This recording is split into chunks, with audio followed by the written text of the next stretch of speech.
Hello दोस्तों, आज हम लेके आए हैं एक्सरसाइज 11.1 का क्वेश्चन नंबर 4, जो काफ़ी सारे लोगों को बनाने में दिक्कत आती है क्योंकि इनमें सिर्फ दो भुजा दी हुई है और लेकिन ये समद्विबाहु त्रिभुज है, यानी इसमें आधार और ऊंचाई होता है, दोनों ऊंचाई बराबर होता है और इसका जो आधार होता है ना वो आपको दिया हुआ है 8 सेंटीमीटर का। तो सर्वप्रथम मेरा काम क्या होता है कि त्रिभुज का जो कन्फ्यूज़न है उसको दूर करना, प्रश्न का जो कन्फ्यूज़न है उसको दूर करना। तो प्रश्न आपका क्या है, आधार 8 सेंटीमीटर और ऊंचाई 4 सेंटीमीटर। इसमें बड़का भुजा कौन है, सिर्फ दो भुजा दिया हुआ है, इसमें बड़ा वाला भुजा कौन है 8 सेंटीमीटर। तो हम लोग जो लंबाई लेंगे पहला भुजा का बस 8 सेंटीमीटर का लेंगे, ठीक है। उसके बाद एक समद्विबाहु त्रिभुज है, यानी दो भुजा बराबर है और एक भुजा आपका उससे बड़ा होता है, ठीक है। की रचना कीजिए, फिर एक अन्य त्रिभुज की रचना कीजिए जो दिए गए त्रिभुज की संगत भुजा के 1.1/2 गुनी है। तो 1.1/2 को अब हम लोग पहले सॉल्व करेंगे। तो 1.1/2 का मतलब है 2 एकम 2 आ 1 3, 3/2। अब हम लोग ऊपर संख्या देखेंगे और नीचे संख्या देखेंगे। ऊपर की संख्या बड़ी है मतलब त्रिभुज दिए गए त्रिभुज की संगत भुजा के बड़ी बनेगी, ठीक है। ठीक है, और भाग में कितने बांटना है, तो भाग में भी 3 भाग में ही बांटना है, क्योंकि जो सबसे बड़ा होता है उतने ही भाग में बांटना होता है। हम इस प्रश्न के सारे कैलकुलेशन को दूर कर लिए हैं। अब हम लोग इस प्रश्न के स्टेप को अब धीरे धीरे फॉलो करके आगे बढ़ेंगे। आधार 8 सेंटीमीटर है, तो हमने सबसे पहले अब 8 सेंटीमीटर का एक आधार खींच लेना है, ठीक है। तो यहाँ पे आप इस प्रकार एक 8 सेंटीमीटर का आधार खींच लीजिए।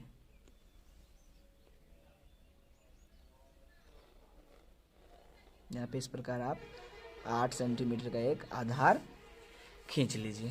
इसका लंबाई क्या हो गया आपको 8 सेंटीमीटर, और ये आपका BC।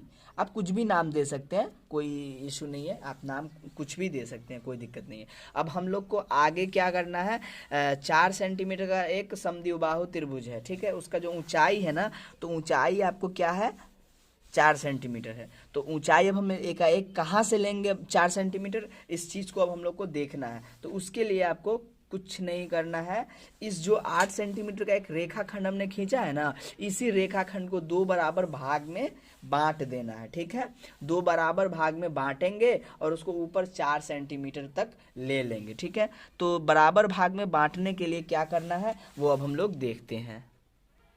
उसके लिए आपको क्या करना है, जो 8 सेंटीमीटर है इसमें आधा से ज़्यादा लेना है, ठीक है। आधा से ज़्यादा, देखिए यहाँ पे आधा से ज़्यादा लिया गया है, ठीक है। आधा से थोड़ा सा ज़्यादा लेंगे और एक चाप ऐसे करके लगाएंगे, एक चाप ऐसे करके लगाएंगे, ठीक है। उसी लंबाई पे आपको इस साइड से भी एक लेना है, यहाँ पे इस तरह से और यहाँ पे इस तरह से क्रॉस कर लेंगे पूरा, ठीक है। तो पूरा यहाँ पे हमने क्रॉस कर लिया। अब आपको यहाँ पे 2 पॉइंट मिल गया है, ठीक है। अब इन दोनों पॉइंट्स को क्या करेंगे, इन दोनों पॉइंट्स को डॉट डॉट करके मिला देंगे, ठीक है। तो हमने यहाँ पे अब इसको डॉट डॉट करके मिला देना है, ठीक है। तो अब हम लोग इसको मिलाते हैं। तो इस प्रकार हमने इसको डॉट डॉट डॉट करके मिला लिया। उसके बाद हम लोग को क्या करना है, हम लोग देखेंगे कि ऊंचाई क्या है उसका 4 सेंटीमीटर है। प्रश्न में आप देखेंगे ऊंचाई आपको दिया हुआ है 4 सेंटीमीटर। तो हम लोग इसको 4 सेंटीमीटर तक लेंगे, इस ऊंचाई को लेंगे आप 4 सेंटीमीटर तक, ठीक है। तो यहाँ पे हमने स्केल रखा और देखिए आपको यहाँ पे आपको मिल गया है 4 सेंटीमीटर का एक ऊंचाई। तो यहाँ से लेंगे डॉट, ठीक है। इसको डॉट लाइन से देना है, ठीक है। अब इसको क्या है, दोनों भुजा को इस पॉइंट्स को मिला देंगे, ठीक है। यानी B के पॉइंट्स के और C के पॉइंट से इन दोनों भुजा को इस तरह से हम लोग मिला देंगे। तो चलिए हम लोग इसको मिलाते हैं।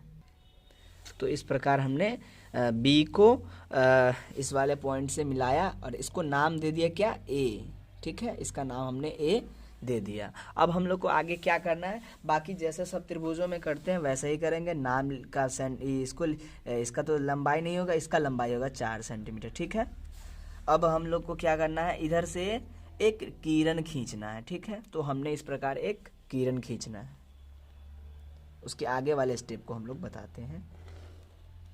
इस प्रकार एक किरण हम लोग खींचेंगे और उस किरण को कितने भाग में डिवाइड करना है आप यहाँ पे देख रहे होंगे 3/2 इसका फाइनल आया है। तो 3/2 में जो सबसे बड़ी भुजा है उतना ही भाग में इस किरण को डिवाइड करना है। तो एक चाप ले लेंगे हम लोग। एक चाप लेने के बाद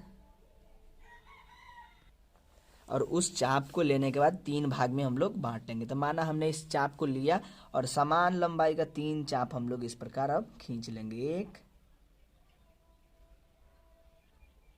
2 और यहाँ पे आपको मिल गया 3। ठीक है, अब हम लोग इसका नाम लिख देंगे। यहाँ पे B है तो इसको लिखेंगे B1 B2 और यहाँ पे ये हो जाएगा B3। ठीक है, अब हम लोग को मिलाना किस में है, यानी ये C पॉइंट को किस में मिलाएंगे। ठीक है, किस में, B3 में मिलाएंगे कि B2 में मिलाएंगे। तो हमने बताया है कि हमेशा जो नीचे होता है मिलाएंगे उसमें। ठीक है, तो B2 में मिलाएंगे। ठीक है, तो यहाँ पे ये इस तरह से हम लोग इसको और इस बिंदु को ऐसे करके मिला लेंगे स्केल रख के। ठीक है, तो हम लोग मिलाते हैं। तो इस प्रकार हमने B2 को C से मिलाया।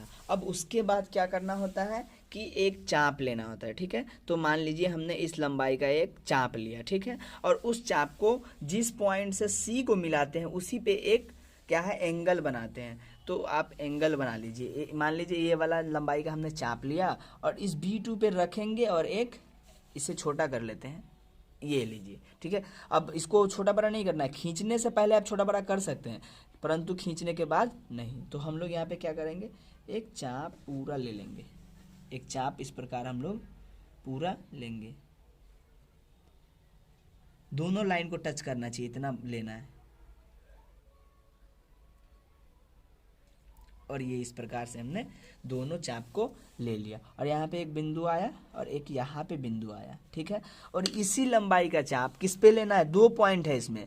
पहले लेना होता है नीचे वाले में, दूसरा बार लेना होता है ऊपर वाले में। तो ऊपर कितना है, 3 है। तो अब हम लोग उसी लंबाई का 3 पे लेंगे। तो B3 ये है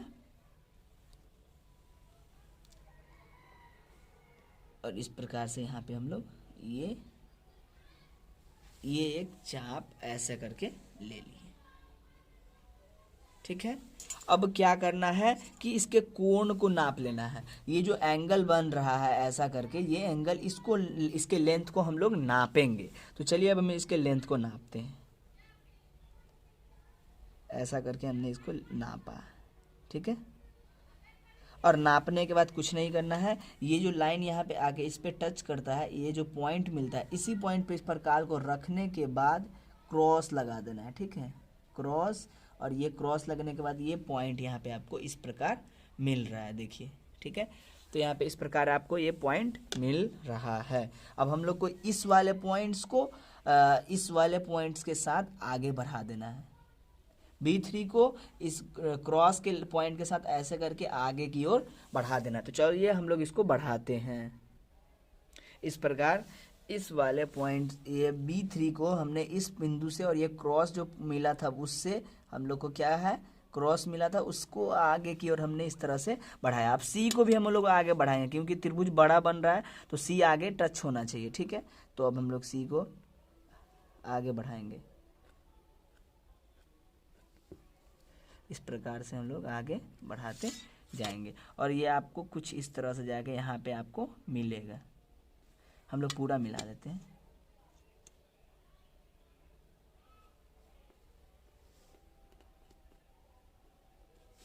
ये आपको यहाँ पे एक पॉइंट मिला।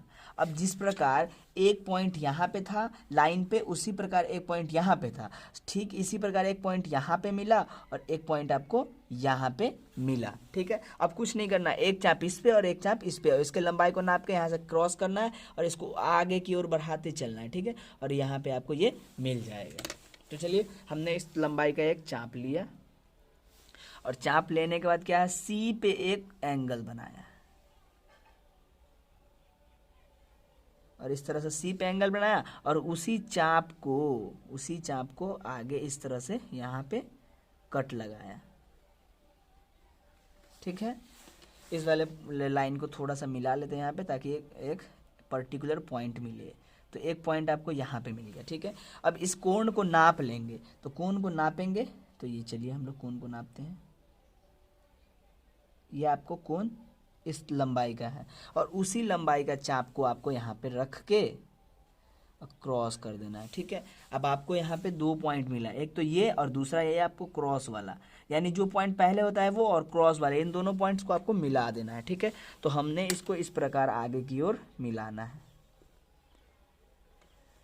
तो इस प्रकार से हम लोग इसको मिलाएंगे और ये इस प्रकार, थोड़ा सा नीचे हमको बनाना चाहिए था, ये थोड़ा सा मिस्टेक हो गया है, फिर भी हम इसको पूरा करेंगे और ये इस प्रकार आगे की ओर जाएगा। ठीक है, ये इस प्रकार प्रश्न को टच कर दिया है, कोई बात नहीं है। अब हम लोग क्या करेंगे, इस ए वाले पॉइंट्स को आगे की ओर लेके जाएंगे और इस तरह से इसको ऐसे ऐसे करके आगे की ओर लेके जाएंगे और ये फाइनली आपको यहाँ पे ए डैश मिलेगा। ठीक है, ए डैश आपको यहाँ पे मिलेगा और ये जो त्रिभुज बना है वो देखिए, ये वाला त्रिभुज पहले था और ये जो बना त्रिभुज ये देखिए बड़ा त्रिभुज बना। ठीक है, ये आपको बड़ा त्रिभुज बन गया, यानी त्रिभुज पहले आपका ए बी सी देखिए छोटा है और आगे जो ए डैश बी और सी डैश जो बना है ये सी डैश है, यहाँ पे ये वाला सी वाला पॉइंट को बढ़ा के हम लोग सी डैश पे लेके गए थे। इस प्रकार से इस प्रश्नों को सॉल्व करना है, बहुत आसान है, बस 4 जगह पे कट लगाना होता है, एक यहाँ और एक यहाँ और एक यहाँ और एक यहाँ, और दोनों के एंगल को नाप के ऐसे ऐसे आप कट लगाएंगे तो आपको रेखा खींचने को मिलेगा और उसको खींचेंगे तो आपको त्रिभुज की रचना हो जाएगी। इस तरह से इस प्रश्न को हल करना था। अब हम लोग अगला प्रश्न को सॉल्व करेंगे अगले वीडियो में। मिलते हैं अगले वीडियो में, तब तक के लिए धन्यवाद।